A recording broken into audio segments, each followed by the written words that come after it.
Whether your heart brims with laughter or weighs heavy with tears, and every emotion you bring to this sacred space, you are welcome here. So come, join us with open minds, loving hearts, and willing hands. Together we embark on this journey of community and connection. Together, you are welcome here today. Everyone is encouraged to engage with our soul work materials found on the bookshelf at the rear of the sanctuary. Many folks of all ages find that busy hands make for a calm body and a focused mind. As we settle in, please remember to silence any electronic devices.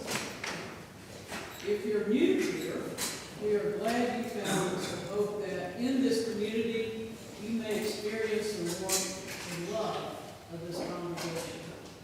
If you'd like to learn more about us, you can find our newcomer form by scanning the QR code in the order of service, and we invite you to pick up a welcome bag from the credenza in the back on your way out. Please take note of the announcements printed in your order of service, and you can also scan the QR code to see the full list of announcements in this week's newsletter. There's so many events taking place in this month and next. We hope that you might join us. Now, today, we have a potluck after the service, and we have invited the congregation who shares our space facility, the Community of Faith Christian Church. So we may be gathering together with some of these members. Looks like there's plenty of food, so if you didn't bring something for the potluck, please still join us for this event so that we get to know each other much better. So, I now invite the music of our choir to draw us deeper into this moment as we enter into worship together.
Good morning. My name is Lynn Hopkins. It is my privilege and honor to serve this congregation as its interim minister. And I'm excited. Today I understand the Neshoba Church is having some work done on their sanctuary. So Beth contacted me and said, we may be sending some folks your way. And so it's great to have folks who are here visiting from Chicago, as well as some Neshoba folks, as well as everyone. As we gather here on the land of the Chickasaw people,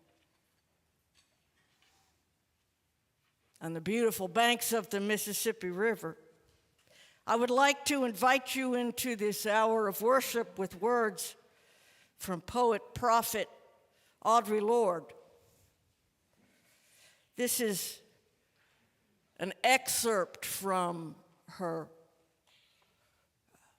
litany for survival. And when the sun rises, we are afraid it might not remain. When the sun sets, we are afraid it might not rise in the morning. When our stomachs are full, we are afraid of indigestion. And when our stomachs are empty, we are afraid we may never eat again. When we are loved, we are afraid love will vanish. And when we are alone, we are afraid love will never return. And when we speak, we are afraid our words may not be heard or welcomed. But when we are silent, we are still afraid.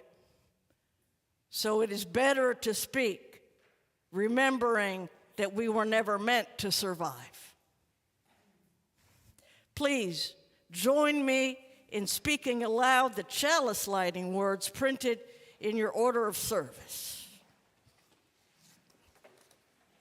We light this chalice for the challenge of freedom, the goal of equality, and the warmth of community. May all who gather here offer and find the blessings of acceptance, loving kindness, and a grateful heart. Please, if you will, rise as you are willing and able, and join with me in singing from the gray hymnal number 48.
This is our Director of Lifespan Faith Development Sunday off.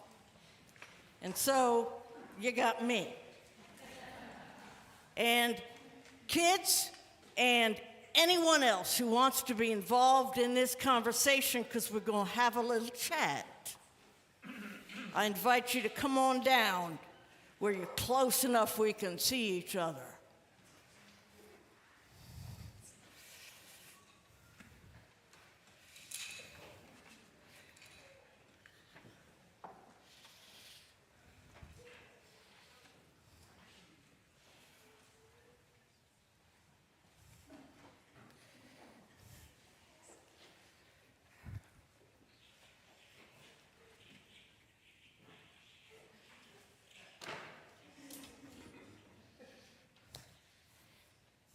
You ever been lost? I mean, like, just lost? Like, no, you never been lost? That's awesome. Most of us have, though. And it's kind of what I want to talk about today, that feeling. Because when all of a sudden you realize, I don't know where I am.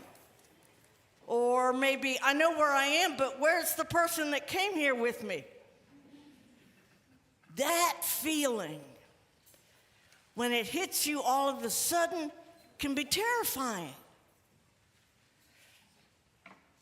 Now, if you've had that experience, or if you can imagine it,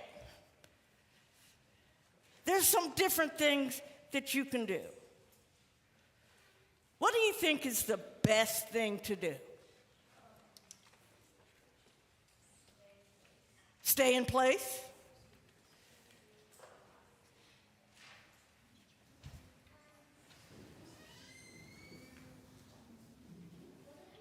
We're talking about if you get lost, what should you do next?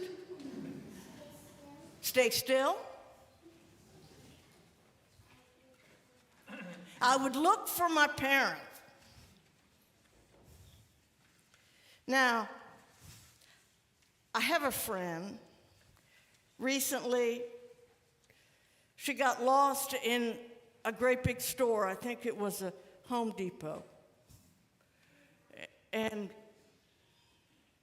she went all the way in the back, and you know those great big steel shelves in the Home Depot? She found a space underneath one that was empty and just went to sleep. That's not especially helpful. I mean, I understand why you might do that, because when you get lost, it can be terrifying, and you just want that feeling to go away. And you can stay in place, stay perfectly still. The trouble is, if you stay still, then you don't solve the problem. So here's a suggestion. I mean, you might stay still, that's not wrong, but maybe you stay still and you ask somebody for help.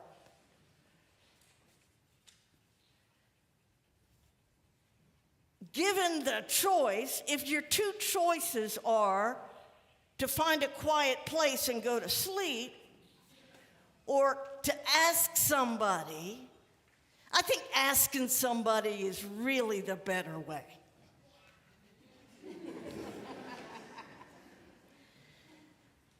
It's easy when we're frightened to freeze up. I mean, I did that when I was a kid, but grown-ups do it too, man. You don't get over that. And we still get scared no matter how old we get. And I'm old. But you still get scared. And it's the first thing your brain wants to do is just make ourselves really small and not move.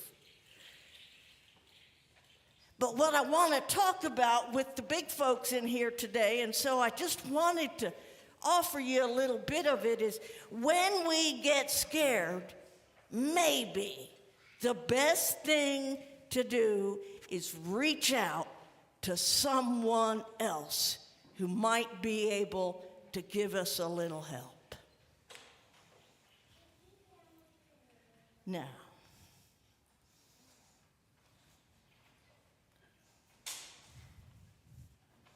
there will be times, if you've never been lost, you will be eventually. There will be times when you're afraid of something else. Sometimes I visit somebody's house and they're serving weird food, and I'm a little scared because I don't know. But more often, I get scared because something big is about to happen.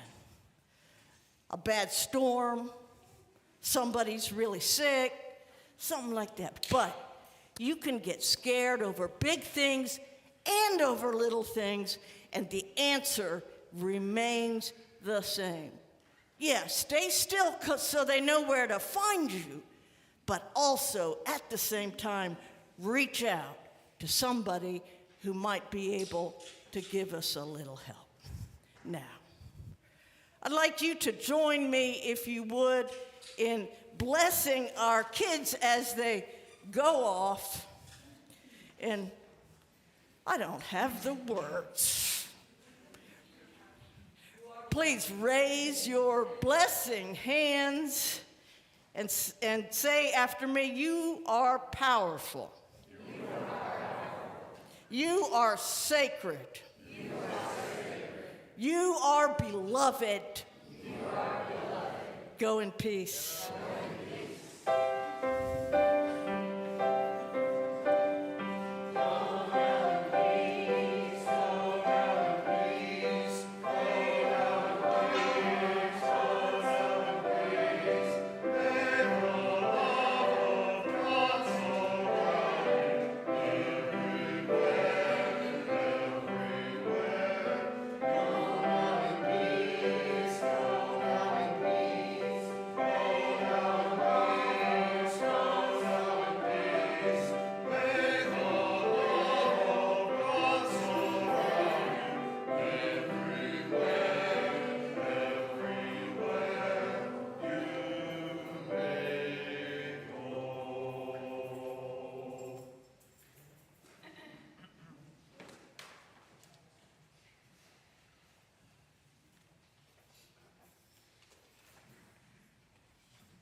My reading today is also from Audre Lorde. It comes from a longer work that is nonetheless not very long, and I strongly recommend it to you. It's available. If you just Google the title, you can find the PDF widely available. And she was an inspiration and a continuously challenging source of wisdom for us all, speaking in particular to the Black and queer communities, but certainly with something to say to all of us. This work is written following her diagnosis and subsequent assurance that the tumor was benign. And she's accounting her pathway through that process in the weeks in between, and some awarenesses that arose for her, and says as follows: I was going to die, if not sooner than later, whether or not I had ever spoken myself. My silences had not protected me. Your silence will not protect you. But for every real word spoken, for every attempt I'd ever made to speak those truths for which I am still seeking, I had made contact with others while we examined the words to fit in a world in which we all believed, bridging our differences. And it was the concern and caring of these women which gave me strength and enabled me to scrutinize the essentials of my living. What are the words you do not yet have? What do you need to say? What are the tyrannies you swallow day by day and attempt to make your own until you will sicken and die of them?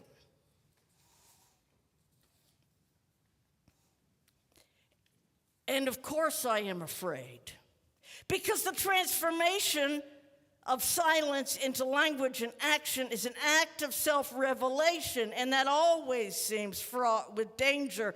But my daughter, when I told her of our topic and my difficulty with it, said, tell them about how you're never really a whole person if you remain silent, because there's always that one little piece inside you that wants to be spoken out. And if you keep ignoring it, it gets madder and madder and hotter, and if you don't speak it out, one day it will just up and punch you in the mouth from the inside. We can learn to work and speak when we are afraid. In the same way, we learn to work and speak when we're tired. We have been socialized to respect fear more than our own needs for language and definition. And while we wait in silence for that final luxury of fearlessness, the weight of that silence will choke us.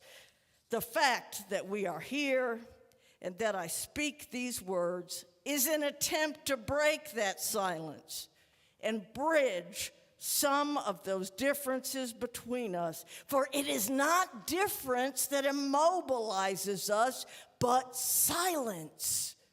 And there are so many silences to be broken.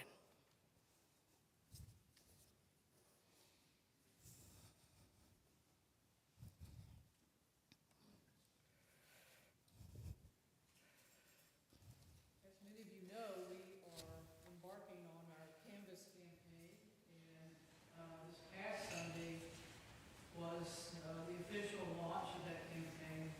If you were not here on Sunday, please go to our website and listen to Reverend Lynn's sermon regarding this work that we're doing together. It certainly brings into perspective that we're all in this together, and that this task, this work that we're doing for our canvas and for our budget for coming years is really meaning-making for what we do together as a church. It's an honor to invite Neil Sanford, who's going to give us a canvas testimony. One example where Supper Club really plays a wonderful role in our church, because David and I were one of the participants, and Neil was there as well, and certainly we got to know Neil better, and pleased that you're willing to do this today. Thank you. It feels a little strange standing up here today without my son, because he was a big part of why I'm here to begin with. In fact, when we were at Supper Club, someone had mentioned, they said, I don't recognize you from church. And I said, well, I've only got a little 5-year-old. And they said, oh yeah, I know you. But when my wife and I found out that we were pregnant with him, I wanted to find a church that we could raise him in, and we wanted to go somewhere where an interracial couple would be welcome, and where a biracial child would be welcome. And so when we come here every Sunday and we begin, you are welcome, right? You are welcome. And when we read the chalice lighting, it means something, right? And so, when we're at home, Atticus will say sometimes, do we get to go to church today? Get to go to church, right? Those were never words that I said. I grew up in a church much different from this, And so we've definitely found family here. We've definitely found community here. But to me, what separates this church from others is the action, right? It's the activism that takes place here, right? And whether it's Micah, or whether it's the Pride Festival, or whether it's Supper Club, or whether it's the St. John's Soup Kitchen, any number of places, right? You can get involved in the community here, and we can make a difference. And so that means something to me. And so in the spirit of Canvas here today, Reverend Lynn last week said, at Canvas, we're not necessarily giving, we're building, right? And so I would just encourage you today, right? Think about what you would like to see happen here at the church. Think about things you would like to see develop, and think about what you would like to help develop, and think about what we can build together. So, thank you.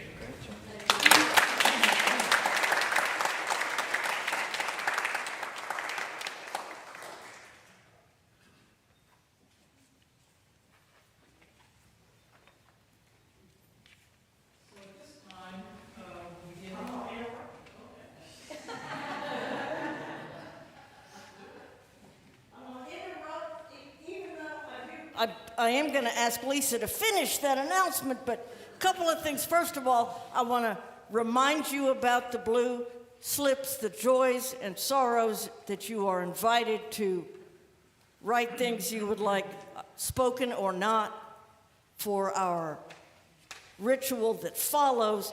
And I just wanted to tell you a little bit about the music that the choir is getting ready to offer us. This was actually created around the responses of sixth graders.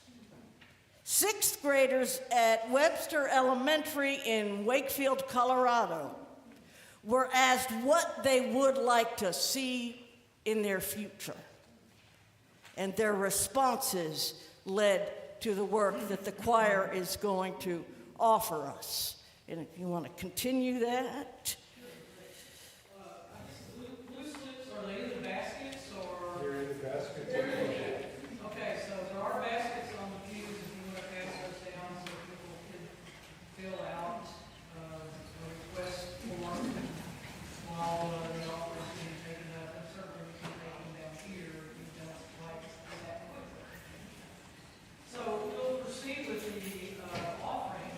We now take an offering that allows us to exercise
So this is a moment in our service when we, like congregations, Unitarian Universalist congregations around the world, have a ritual in which we lift up and let go the things that we carry with us through the week. It's done in different ways in various places, but wherever we practice this, it is a sort of communal prayer in which we touch that which is inside of us and open it, to let it go. Both the joys as well as the sorrows, because in our community we need all of it. And this is a place in which it is not only safe, but celebrated that we can bring our full selves, even when we feel wounded or frightened.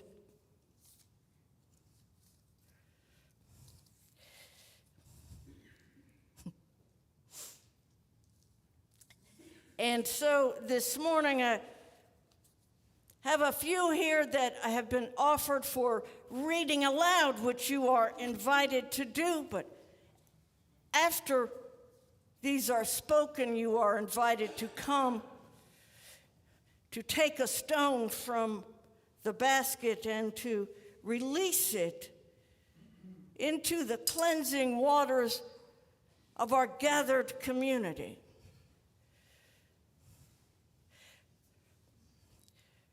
From Edward Smith, I'm celebrating my 28th birthday this coming Tuesday. Me and my mom share the same birthday, still grieving about her death in 2018. We hold you, Edward, in our hearts. Anonymously, volunteering at the food bank this week reminded me of how minuscule my problems really are and brought joy to my heart. And a sorrow from Nicole. FedEx and other companies are doing layoffs. Change is hard and scary.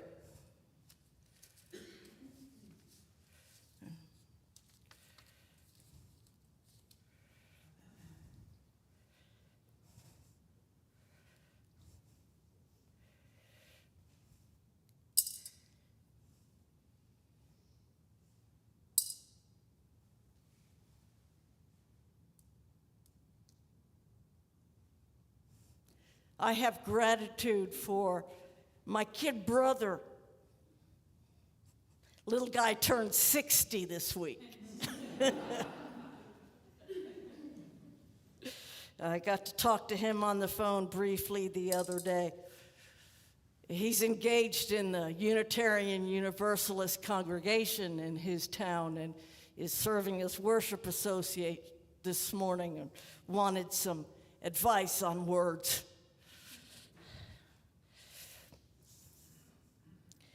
And today, as we face the reality around us as it is, as people wake up without the resources they need in order to be safe, in order to feed their families, in order to have some sense of security for the future.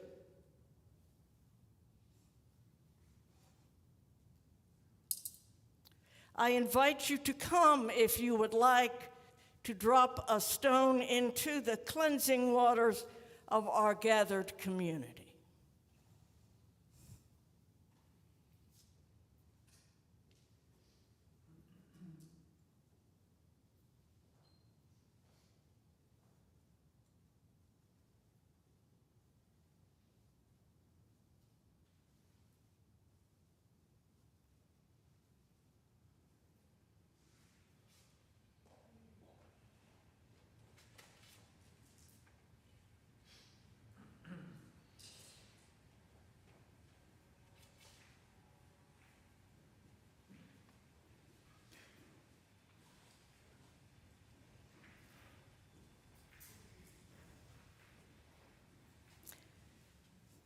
There is something, I tell you, there is something about the physicality of the ritual.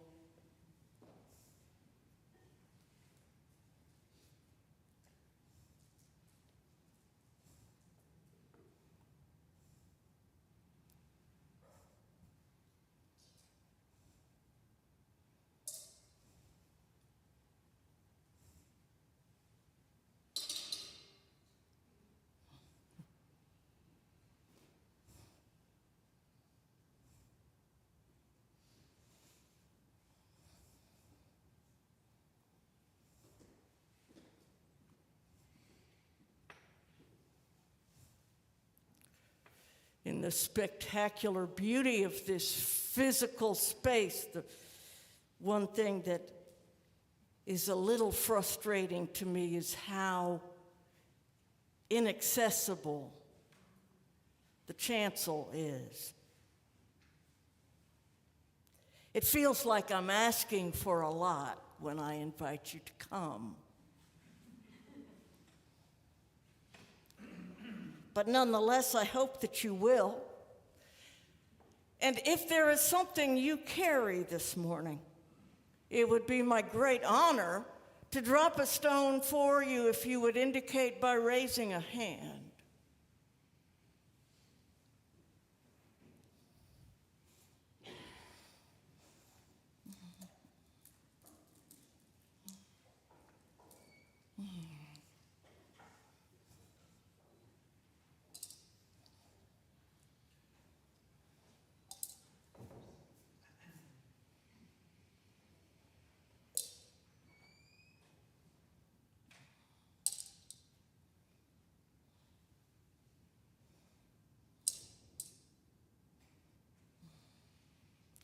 Join me now, if you would, in an attitude of prayer as we lift up all of these things, these moments in our lives, some mundane, some overwhelming, some seemingly inevitable, others seemingly unimaginable. All of these things that make us who we are. We open ourselves to what may be revealed by the moments in our lives. And we commit ourselves in the daily practice of being open and present to one another, especially in those moments when we look up and find ourselves lost or in the dark. We remember that we need one another and that we, in fact, together, we have all that we need to thrive and grow and be at peace. May we find the courage,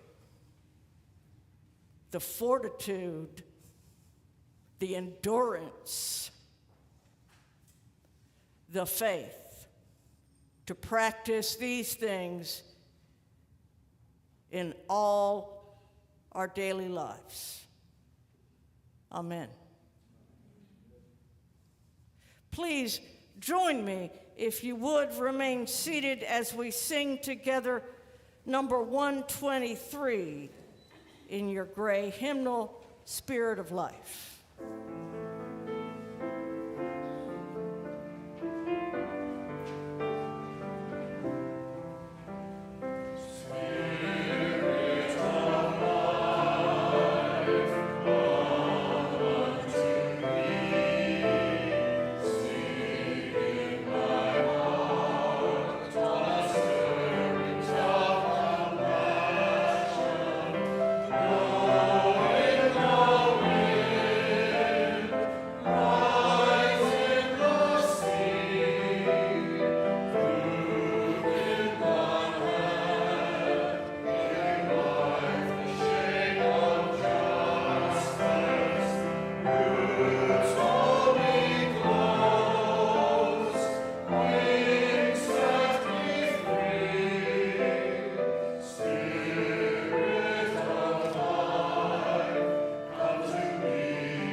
You know, every year about this time, it starts getting dark earlier. And it starts really to get noticeable towards the end of September, around the fall equinox. But it's jarring when we end daylight savings time and all of a sudden the darkness moves up an hour. Now, I have been through this regular cycle for all of the decades since it was standardized nationwide. I'm older than daylight savings time. But this year just felt like more. I don't know why. I can't put my finger on it, but it did. It felt a little more jarring, a little more ominous, a little more dark. And so I found myself turning back to my basic resources, asking, how do I find my way? If you go to a religious bookstore or website, or for that matter, if you just type the question into Google, you're likely to get the same answer or something similar to where to find the answers in the scriptures. What God said about these things. Because this moment of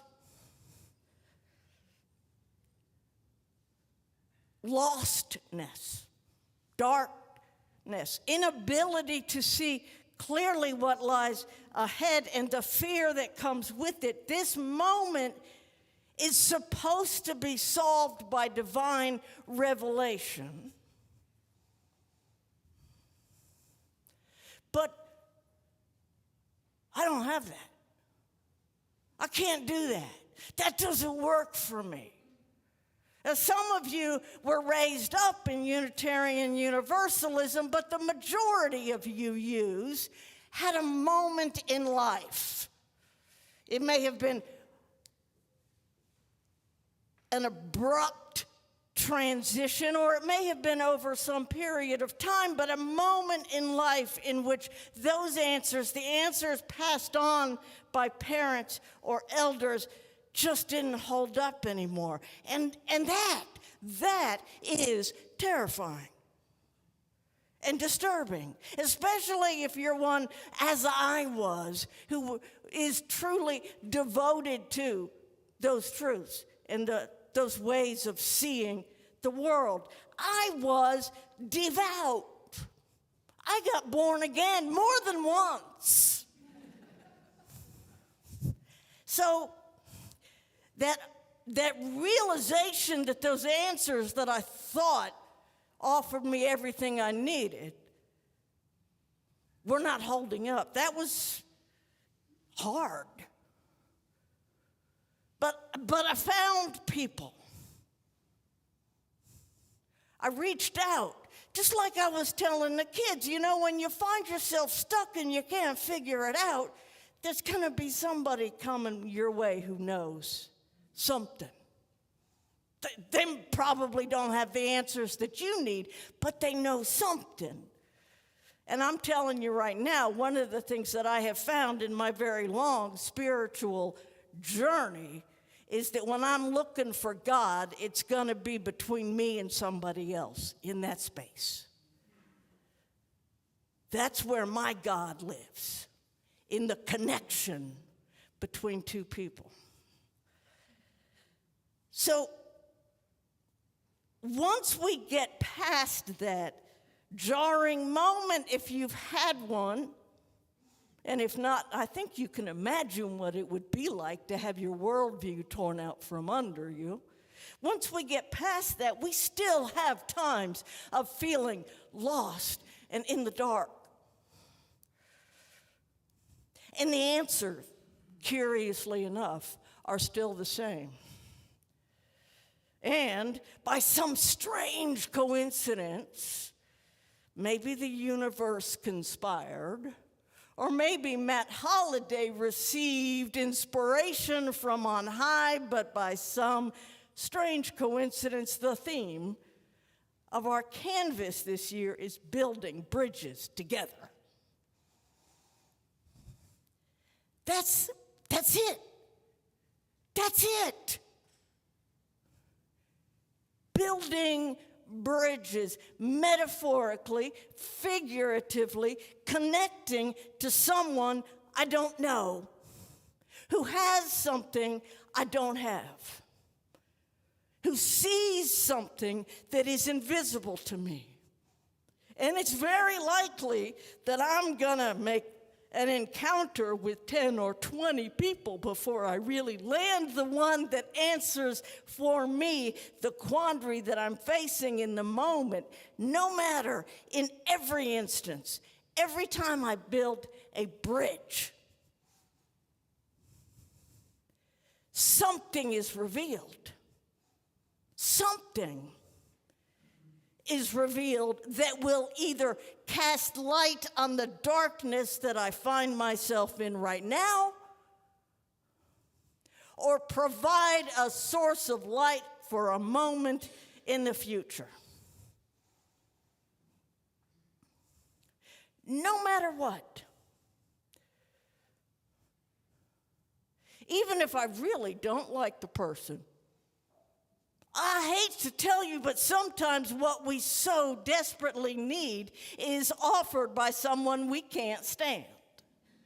It's true. You know, I told you early when I first got here that I'm in recovery, and much of my religion, such as it is, comes from the 12-step programs that made recovery possible.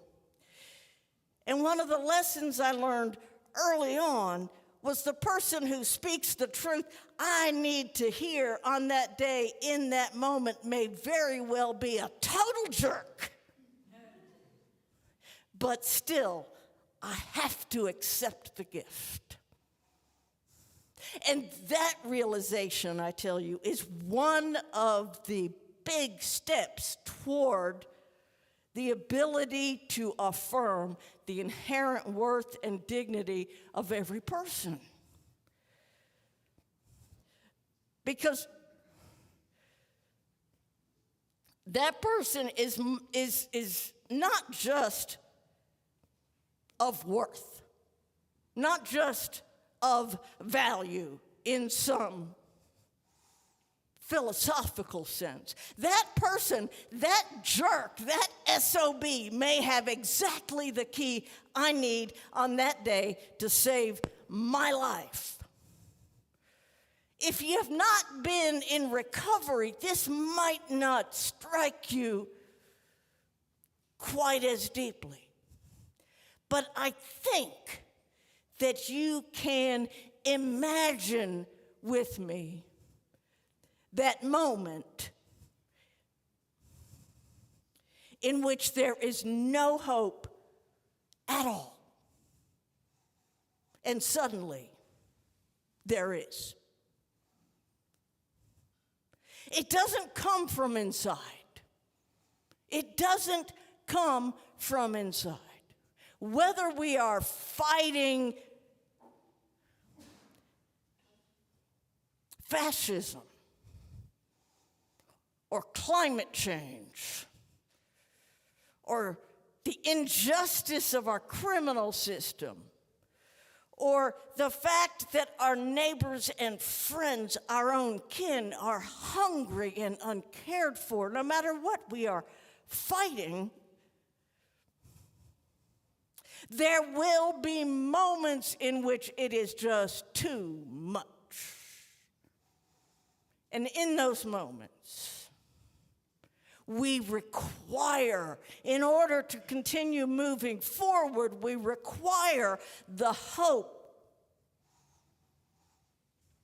The hope that is inherent in the practice and principles of Unitarian Universalism and in liberal religion,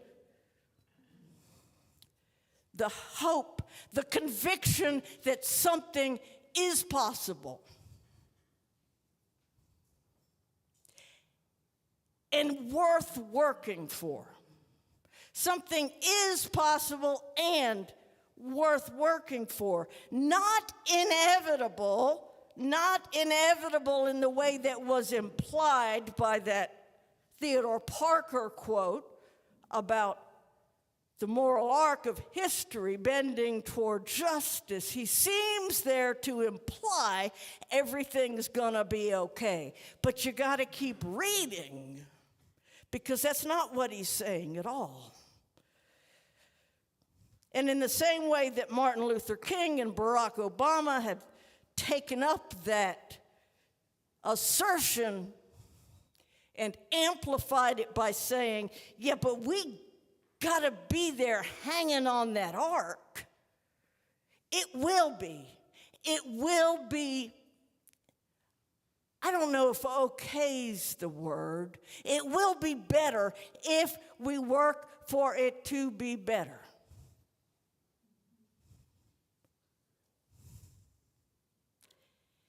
There is always a better future possible.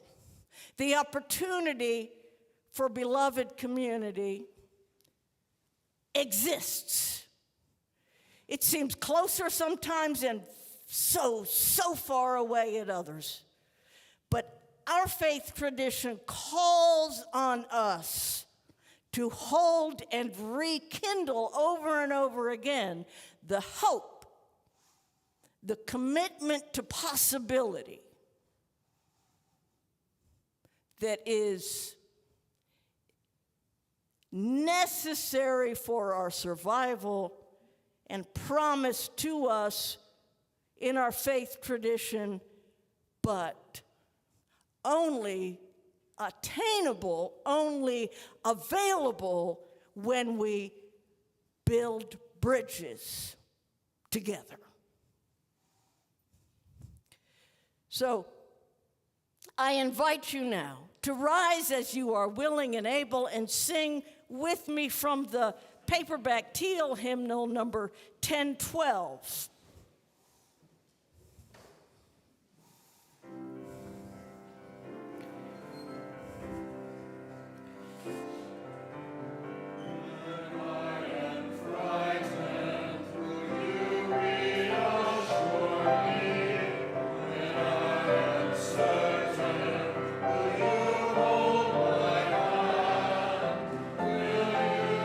Strong for me, sing to me, choir.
to work and speak when we are afraid, just as we learn to work and speak when we are tired. May the love that lives in this space keep you fed. May the faith of these people keep you encouraged. Our service has ended. May our service begin.